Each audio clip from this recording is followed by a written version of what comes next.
Itu naik lift, kita masih dengan keadaan panik, takut segala macem. Yang gua biasanya lihat itu cuma di film-film, ya kan? Itu gua ngalamin malam itu sendiri. Liftnya itu bener-bener kayak yang di film dibuat-buat, kayak nggak mau nutup lah, ya kan? Kayak itu lift dipencet nggak mau buru-buru turun. Itu lama, memang kondisinya lama, kebuka kayak lift rusak. Akhirnya ketutup, cuman jalan agak cepet tuh. Set, udah sampai gua perhatiin itu lantainya itu udah nyampe lantai 9 karena kita namanya panik, ayo cepetan turun. Udah melewati lantai ke-9, udah mau nyantai, udah lewat nih lantai 9. Biasanya kan lift terasa tuh tek gitu kan. Itu naik lagi liftnya. Bang.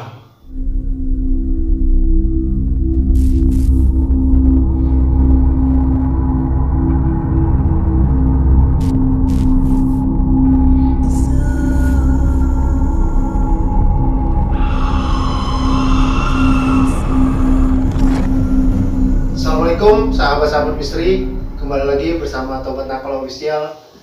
Malam hari ini kebetulan sudah ada narasumber nih dari teman-teman kita nih, Abang Maul, yang akan menceritakan kisah misterinya, pengalamannya saat di sebuah apartemen di Jakarta lah gitu. Nah, buat teman-teman yang baru bergabung, jangan lupa dukung channel Tobat Nakal dengan cara subscribe biar kalian nggak ketinggalan dengan video-video misteri lainnya. Jadi sebelumnya Bang Maul ini pernah tinggal di sebuah apartemen. Di bilangan Jakarta lah. Nah ya. Nah jadi ini Bang Maul waktu itu pernah mengalami hal-hal yang mistis lah, kasarnya diganggu-ganggu dengan hal-hal mistis. Bagaimana ceritanya? Langsung aja nih Bang, gimana ceritanya? Oke, saya mulai cerita dari mana ya? Agak bingung juga nih. Soalnya setiap ceritain ini nggak pernah bisa tenang, maksudnya pasti merinding atau gimana, karena memang ini kejadian yang benar-benar ekstrim lah buat saya pribadi gitu ya kan. Waktu itu saya kerja Bang ceritanya. Saya kerja di daerah Casablanca lah, di perkantoran Casablanca, cuma dapat fasilitas apartemen karena rumah kan di Depok nih kan. Akhirnya dari kantor menyediakan satu tempat kita tinggal lah ya, dari kantor tuh ngasih kita apartemen di Casablanca, di bilangan Casablanca gitu, karena dekat dari kantor. Akhirnya disitulah dipilih, dan kita sebagai karyawan ya dikasih apartemen untuk tinggal, ya fine aja, malah seneng gitu kan, karena daripada dikasih kosan pikiran wah dikasih apartemen nih enak mewah nih ya kan, nyaman. Dalam pikiran kita yang namanya apartemen akan jauh lebih nyaman dibandingkan dengan kosan, bener nggak? Bener ya.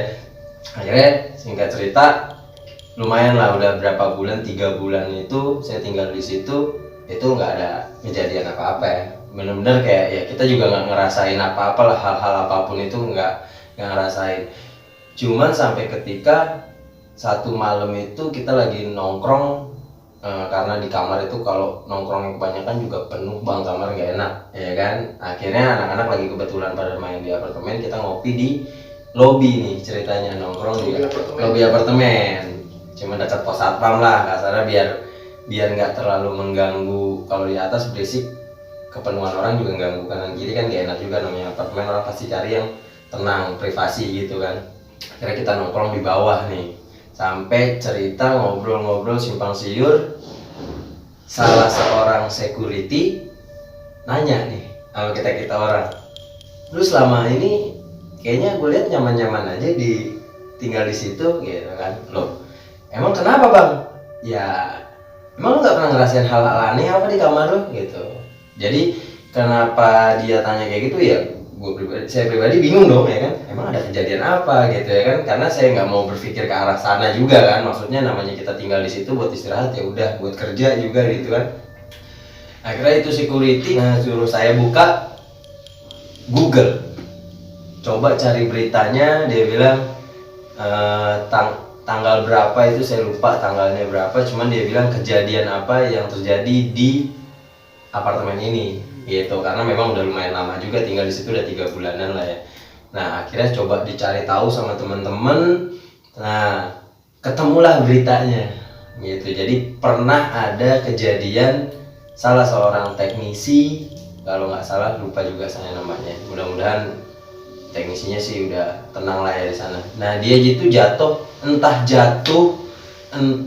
dia dilempar, kita nggak berani ambil kesimpulan juga gitu kan, karena kalau dibilang teknis, setelah saya baca beritanya itu ternyata dia lagi pacaran sama salah seorang asisten rumah tangga di unit tersebut gitu.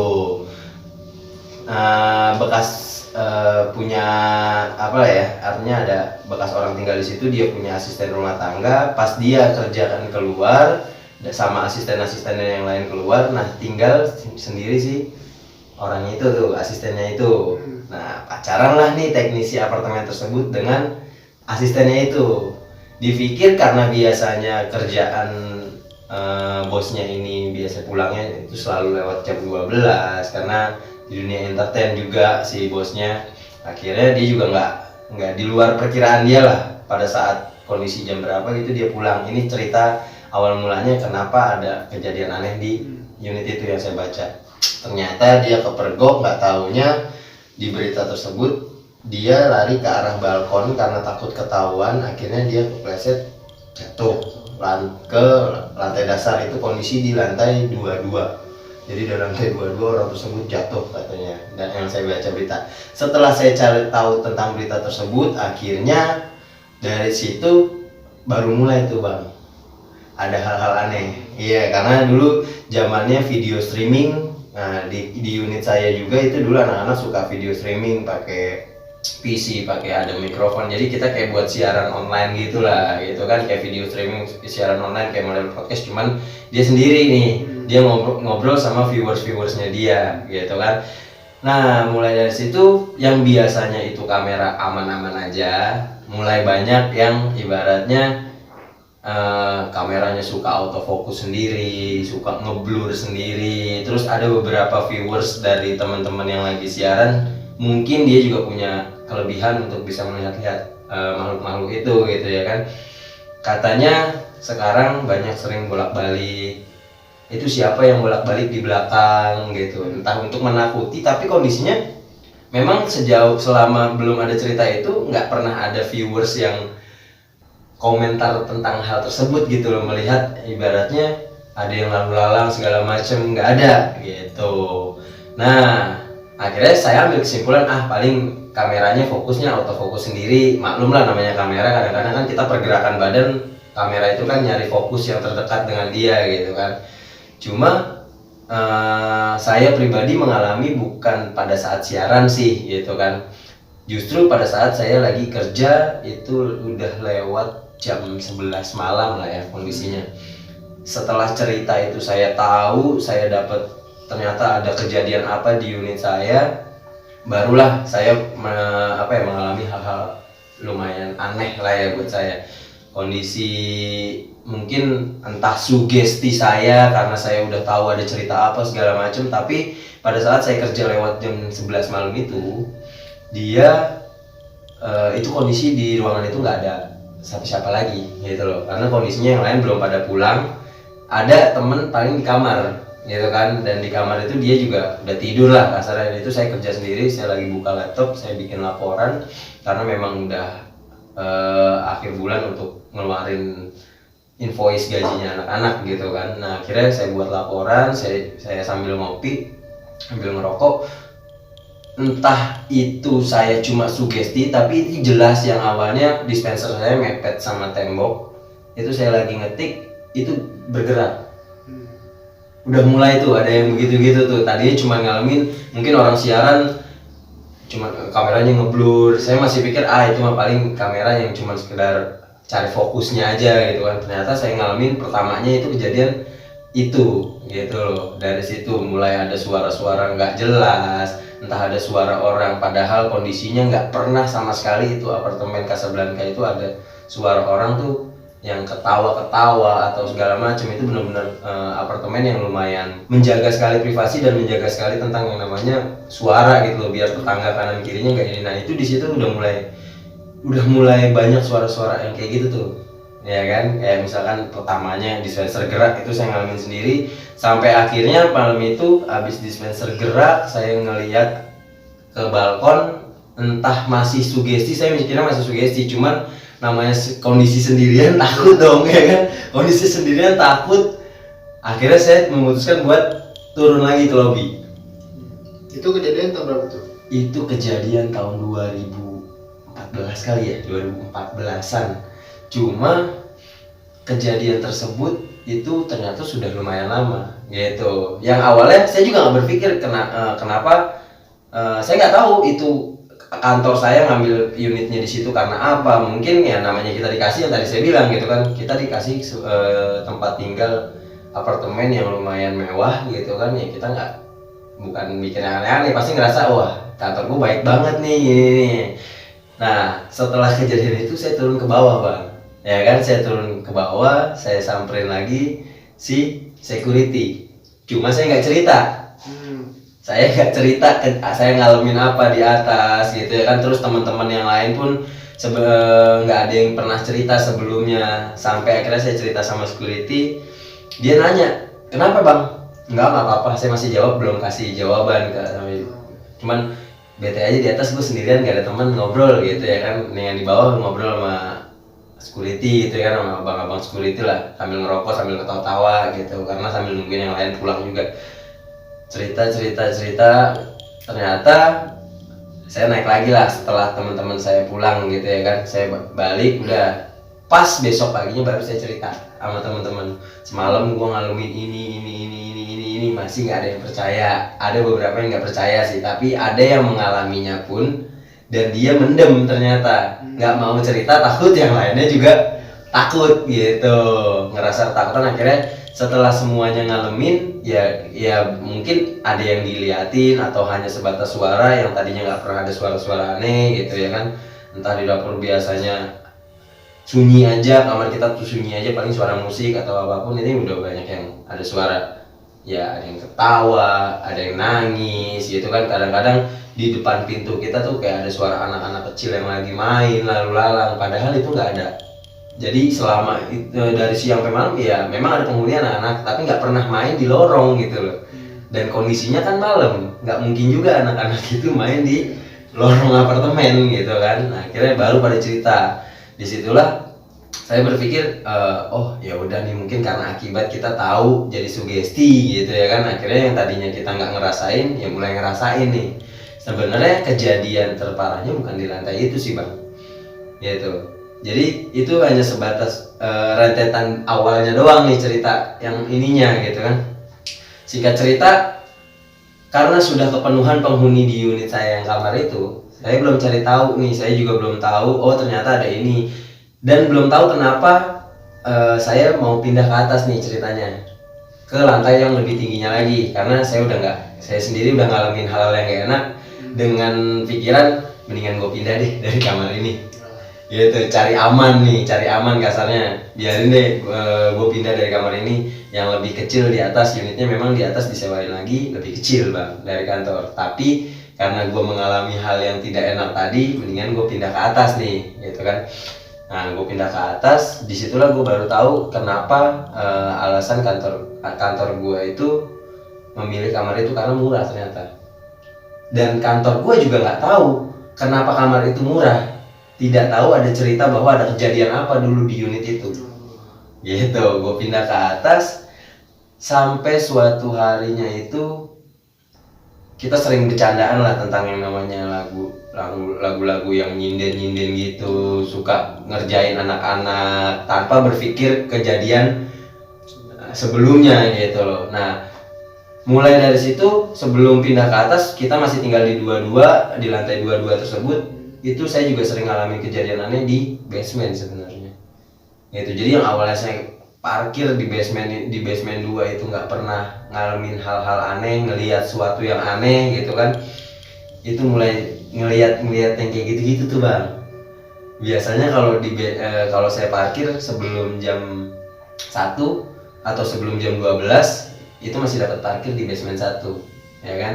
Nah karena penuh mau tidak mau ya saya basement 2 dong ya kan. Basement 2 itu nggak ada yang, jarang banget orang parkir di situ. Paling kalaupun parkir di situ ternyata malam itu nggak ada orang, paling dari sore naruh mobil di situ gitu kan. Habis itu dia kalau malam dia nggak ada yang mau ke situ, makanya di atas itu selalu penuh rebut-rebutan. Bahkan kondisinya di atas tuh bisa numpuk sampai paralel, padahal di bawah itu kosong gitu loh, padahal di bawah itu kosong. Di basement 2 setelah gua tahu kejadian itu, mulai baru turun parkir, ada yang nongolin depan mobil, pas turun basement kan nggak kelihatan apa-apa, pas mobil udah nyampe bawah ada muncul depan mobil lah, di pojokan pas lagi belok ada yang berdiri lah, ini segala macam. Gua nggak mau jelasin negesin itu mukanya apa, yang pasti gua nggak berani sih kasarnya ya, nggak berani untuk negesin daripada gua takut makin takut ya kan, karena kondisinya orang awam pasti takut banget gitu-gituan ya kan. Akhirnya gue selalu parkir di situ, beraniin setiap kejadian, setiap gue parkir di situ pasti ada aja gue ngeliat hal itu. Padahal sebelumnya gue parkir di situ nggak pernah ngeliat yang begitu-gituan tuh. Makanya gue masih mikir ini sugesti, tapi setiap itu makin sering nih ngeliat yang begitu-gituan nih. Akhirnya ya udah cuek aja lah. Nah, sampai ketika udah bisa ditempatin lah nih lantai yang 28 dengan bercandaan anak-anak. Tau lah kalau anak-anak muda bang, pengennya bercandaan apaan aja disompralin lah saya gitu ya kan. Padahal lu ntar tawain lu lantai 22 lu gini gitu. Akhirnya kita lagi cerita, lagi nakutin teman-teman yang lain, padahal kita nggak sadar bahwa depan unit kita itu kosong, nggak ada furnitur sama sekali, dan itu udah kosong lama, nggak ada yang nempatin gitu. Nah muncullah sering tuh cerita teman yang ngedenger ada balik lagi ada cewek nangis lah dari depan lift gitu kan, karena kondisinya depan lift, ini kamar kita lift depannya kosong, dengar suara cewek nangis lah di situ. Kepo besokannya lihat ternyata kamarnya kosong, nggak ada apa-apa gitu kan. Udah mulai pada panik. Gue sempat berpikir kayaknya gue makin salah nih naik ke lantai 28 gitu ya kan, karena tekanannya makin horor sih sebenarnya. Lagi iseng-iseng ada yang main uji nyali lah, ada yang coba main game-game yang ibaratnya kayak buat manggil arwah segala macem. Namanya anak muda perasaannya masih kepo gitu bang, masih sompral, nggak ada yang ngerasain, nggak ada yang takut inilah, nggak ada yang takut itu awalnya, padahal sudah ngalamin kejadian aneh di lantai 22 itu gitu kan. Sampai suatu malam itu kondisi jam 12 lewat lah ya, jam 12 lewat itu abis main jelang tau kayak kertas gitu bang, kayak zaman SD tuh pakai koin tuh ntar geser gitu sendiri gitu kan. Nggak ada yang berhasil, makin ketawa anak-anak kan, apaan game mainan nggak jelas juga lu dari SD lu mainin kayak gini nggak jelas ini. Langsung ada timbul suara kayak orang nyinden. Itu kondisi jam 1:30 lah. Ini udah mulai sunyi segala macam, itu kondisi jam 1:30. Ada beberapa teman gue yang pengen pulang sebenarnya, itu memang udah jamnya pulang, dia nggak berani pulang akhirnya. Dia nggak berani pulang karena kondisinya kita habis main jelangkung-jelangkungan pakai kertas gitu. Akhirnya ada suara nyinden dari arah balkon. Yang awalnya gue berpikir itu suara klakson tronton. Tronton kalau klakson kan gitu kan, ya kan. Nah ini manjang orang nyinden. Di situ langsung suasananya diem, hening, nggak ada suara sama sekali, karena teman-teman juga langsung pada main lihat-lihatan kan, handphone siapa yang nyetel, karena biasanya kalau ngerjain orang, anak-anak lagi mandi setelin lagu serungi lah segala macem gitu kan, anak-anak lagi ngapain, lagi siaran suka dijailin, dilemparin handphone pakai lagu serungi lah segala macem. Nah itu kejadian nyata banget, bukan suaranya jelas banget bukan dari handphone, cuman untuk mengaburkan pemikiran itu suara asli, kita masih berpikir handphone siapa yang bunyi gitu kan. Cek handphone nggak ada yang nyala sama sekali, jadi itu nyinden gitu kayak lagu serungi, tapi nggak tahu lah nyindennya apa, dan itu sangat jelas banget dari arah balkon. Setelah ngecek kamar, dicek semua studio, komputer semuanya mati semua. Nggak ada yang ini, makin anak-anak pucet. kita udah kepikiran, bingung mau ngapain nih, harus gimana nih, ini beneran, langsung pas saya habis ngecek ke kamar yang satu terakhir saya tutup, itu juga mati kondisi, TV mati di kamar saya, kalau TV mati, komputer juga gak ada yang nyala, laptop saya juga mati. Saya tutup kamar itu, langsung ada yang gebrak pintunya dari dalamnya, buar, padahal kondisi nggak ada orang. Dan itu langsung anak-anak sontak kaget gitu, karena saya pribadi juga yang ngecek kamar itu tuh ya nggak ada siapa-siapa gitu, tapi dari pas saya tutup dari dalam tuh langsung ada yang gebrak, brak. Kalau menurut orang, ternyata saya pernah cerita sebelumnya, itu katanya itu lumayan kuat, saya juga nggak tahu juga gitu kan, katanya energinya kuat kalau bisa sampai gebrak pintu, sampai nyentuh barang-barang yang ada di dunia manusia gitu kan. Nah, karena itu saya tahu, pernah dengar cerita seperti itu, saya sendiri yang langsung ngambil keputusan buat kabur nih, gue harus kabur nih, ini nggak bener, gue harus kabur. Akhirnya kita kabur rame-rame nyari lift, karena kebetulan dekat sama lift dong, semua lift kita pencetin, itu kondisi ada 4 lift, semua lift kita pencetin, sampai lama kita udah panik ya kan, itu juga sampai nggak dikunci segala macam, pintu masih kebuka, kita tinggalin aja, itu digebrak pintunya, kita kabur, kita buka liftnya. Akhirnya setelah lama nungguin lift, ternyata yang nyala cuman dua lift, jadi mau nggak mau kan nunggunya agak lama. Itu naik lift, kita masih dengan keadaan panik, takut segala macem, yang gua biasanya lihat itu cuma di film-film ya kan, itu gua ngalamin malam itu sendiri. Liftnya itu bener-bener kayak yang di film dibuat-buat, kayak nggak mau nutup lah ya kan, kayak itu lift dipencet nggak mau buru-buru turun.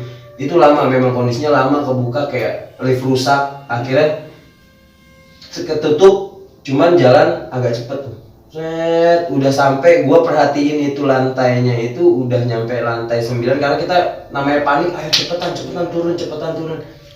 Udah ngelewatin lantai ke 9, udah lewat nih lantai 9, biasanya kan lift terasa tetap gitu kan, itu naik lagi liftnya, bang, sampai yang di dalam semua lompat karena lift naik begitu. Wah, gue bilang nih terornya makin ngeri nih ya kan, ini yang biasanya mungkin orang kalau nggak dengar, itu mah cerita kayak di film-film. Iya, awalnya gue juga mikirnya itu kayak di film-film gitu kan, tapi itu gue ngalamin sendiri gitu loh. Itu berapa orang tuh kejadian itu waktu itu? 5 berlima orang, itu ada gue, ada temen gue Aldi, ada sama Reza, terus sama Karin, satu lagi gue lupa itu kondisinya, ceweknya 2 soalnya, sama Ane atau sama siapa gitu, pokoknya ceweknya 2 kondisinya, dan Karin ini salah satu dulu pernah ikut Miss Indonesia sih ya kan. Nah, dia mau pulang sampai nggak berani pulang, sampai takut. Akhirnya dia juga awalnya dia niatnya nginep biar aman gitu kan, biar dia nggak ngerasa teror seperti di teror 22, justru malah mengalami teror yang jauh lebih parah lagi. Itu kondisi berlima berarti di lift itu, liftnya naik lagi ya, sampai akhirnya berhenti di lantai 9 lagi. Itu lift otomatis kebuka, gua pencetin semua, nggak ada yang bisa kebuka lagi. Mau nggak mau dong bang, cari tangga darurat nih. Keluar waktu itu Gue nyari tangga darurat. Setelah gue nyari tangga darurat, rame anak-anak berisik. Gue nggak mikirin lagi nanti akan diomelin sama penghuni lain, sama kamar-kamar lain. Gue nggak pikirin, artinya pada kabur ke tangga darurat. Udah nyampe tangga itu, sampai lantai ke berapa, 7 kalau nggak salah deh, itu kunci. Kita niatnya kan pengen cari yang terdekat dulu nih, yang penting keluar dulu nih dari tangga darurat gitu. Nah, itu kunci. Balik lagi ke atas, naik lagi. Akhirnya berusaha buat mencet si liftnya tadi. Akhirnya kebuka lah liftnya, dan itu ngerasa itu udah serem banget sih bang. Yang biasanya cuma gue ngerjain orang segala macem, gue lihat itu nggak pernah teror segala macem. Nah itu gue ngalamin terornya itu nggak berhenti itu selama ada kali 1 bulanan lebih ya, dan makanya gue memutuskan untuk pindah ke lantai 28. Justru pas gue 28 itu malah dapat terornya yang jauh lebih parah lagi. Dan ternyata sampai di bawah kita langsung iseng ditanyain sama security, lu pada ngapain, berisik lu, ini semua kamar pada laporan ke pos security, katanya ada apa. Nah kita cerita sama security bla bla bla bla bla bla bla bla. Baru di situ security bilang, oh kayak gitu kejadiannya gitu kan. Habis itu ya dia langsung ya udah di sini aja dulu, tenangin dulu. Dan memulai kejadian malam itu banyak temen gue yang udah nggak mau ke situ lagi gitu kan, dengan dalil ya udahlah gue nggak mau tinggal di situ. Akhirnya gue memutuskan untuk pindah Pak dari situ, ngambil kosan deket apartemen itu, masih di Casablanca, sebelahan sih sebenarnya. Gue nggak tahu, gue pikir itu akan tenang juga gitu ya kan, nggak taunya ya itulah yang diceritain orang Casablanca serem itu ya gue mengalami sendiri. Dari unit lantai 22 terus gue pindah ke 28, dapet terornya yang makin luar biasa kencengnya. Habis itu gue pindah ke kosan, sama begitu juga. Di kosan juga anak-anak mulai siaran lagi seperti biasanya, sampai ketika ada temen gue salah satu penyiarnya itu dia juga bisa sih Bang gitu, dia bisa cewek itu akhirnya ada yang masuk ke badannya dia, mau minta berinteraksi. Sebelumnya belum ada nih yang mau berinteraksi. Kenapa? Nggak ada yang bisa gitu, karena nggak ada yang benar-benar awam. Nah pas pindah ke kosan itu ada temen gue yang bisa berinteraksi, akhirnya masuklah ke badannya gitu. Kesurupan lah, sering terjadi kesurupan di situ, sering. Mulai terornya justru sama seperti yang 28. Gue pikir berhenti tuh, gue ngalamin hal-hal kayak gitu di daerah Casablanca tuh berhenti. Ternyata di kosan itu pun malah banyak juga gitu loh. Cuman karena gue nggak ngelihat ya gue pikir ya udahlah gitu kan, gue ngekos aja di sini. Nggak taunya malah banyak yang pengen berinteraksi.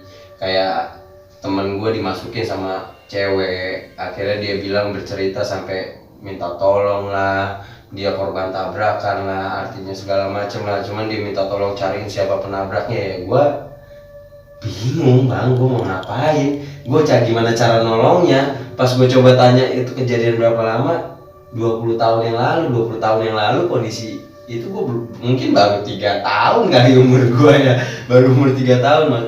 Ya gue juga bingung. Akhirnya ya udahlah, akhirnya dia mau keluar dari badan gue. Sampai temen gue sering kesurupan di situ. Malah banyak kejadian kesurupannya itu justru bukan pada saat gue di apartemen. Memang terornya kencang di apartemen, tapi karena kita udah buru-buru pindah, kejadian kesurupan yang sering kita alami itu di kosan tersebut gitu loh. Ternyata justru daerah tersebut yang lebih banyak mungkin karena dari luar, jadi yang dari luar masuk ke dalam kosan segala macam kayak gitu sih. Makanya ya gua nggak tahu ini cerita horor apa enggak buat temen-temen yang dengerin, tapi menurut gua kalau lu ngalamin sendiri ya gua tahu lah apa yang lu bakal lakuin juga sama seperti yang gua lakuin gitu. Ya jadi gitu ya buat teman-teman ya.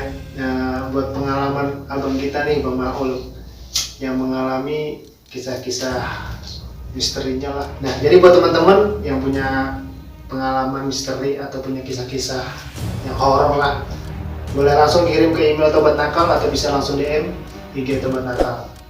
Jangan lupa juga dukung terus channel Tobat Nakal Official supaya teman-teman gak ketinggalan dengan video-video lainnya.